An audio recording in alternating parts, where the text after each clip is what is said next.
Welcome to పూరా local. రాష్ట్రంలోని gas వినియోగదారులకు మరో అలర్ట్. గృహ అవసరాలకు వినియోగించే ఎల్పీజీ గ్యాస్ సిలిండర్లకు ఈ కేవైసీ ప్రక్రియను పూర్తి చేయాలని చమురు సంస్థలు స్పష్టమైన ఆదేశాలు జారీ చేశాయి. ఈ నెల 16వ తేదీన ఆఖరి గడువుగా కూడా నిర్ణయించారు. గడువులోగా ఈ కేవైసీ పూర్తి చేయకపోతే గ్యాస్ సరఫరా నిలిపేస్తామని కూడా హెచ్చరిస్తున్నాయి.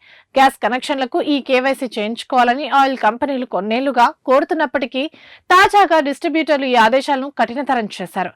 గడువుకు వారం రోజుల ముందే అనధికారికంగా నిబంధనలు అమల్లోకి తెచ్చారు.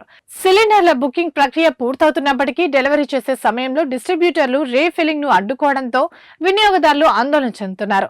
రాష్ట్రంలో ప్రతిరోజు దాదాపు 2 లక్షల బుకింగ్లు అవుతుంటే 1,70,000 సిలిండర్లు మాత్రమే సరఫరా అవుతున్నాయి. మిగిలిన 30,000 సిలిండర్లు ఆగిపోవడానికి ప్రధాన కారణం ఈ కేవైసీ పెండింగ్ లో ఉండటమేనని డిస్ట్రిబ్యూటర్లు ఒప్పుకుంటున్నారు. బోగస్ పేర్లతో ఉన్న కనెక్షన్లను, అలాగే ఒకే వ్యక్తి పేరిట వేర్వేరు ఏజెన్సీల్లో ఉన్న డూప్లికేట్ కనెక్షన్లను తొలగించడానికి ఆయిల్ కంపెనీలు ఈ నిర్ణయం తీసుకున్నాయి.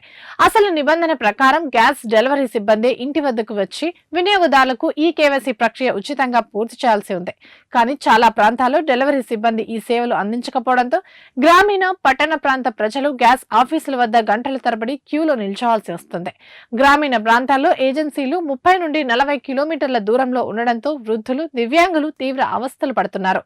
మరోవైపు మొబైల్ యాప్ల ద్వారా ఈ కేవైసీ చేసుకోవచ్చని ఆయిల్ కంపెనీలు చెబుతున్నప్పటికీ ఓటీపీలు రాకపోవడం, బయోమెట్రిక్ ధృవీకరణ ఆలస్యం కావడం, సర్వర్ డౌన్ కావడం వంటి సమస్యలతో వినియోగదారులు ఇబ్బందులు ఎదుర్కొంటున్నారు.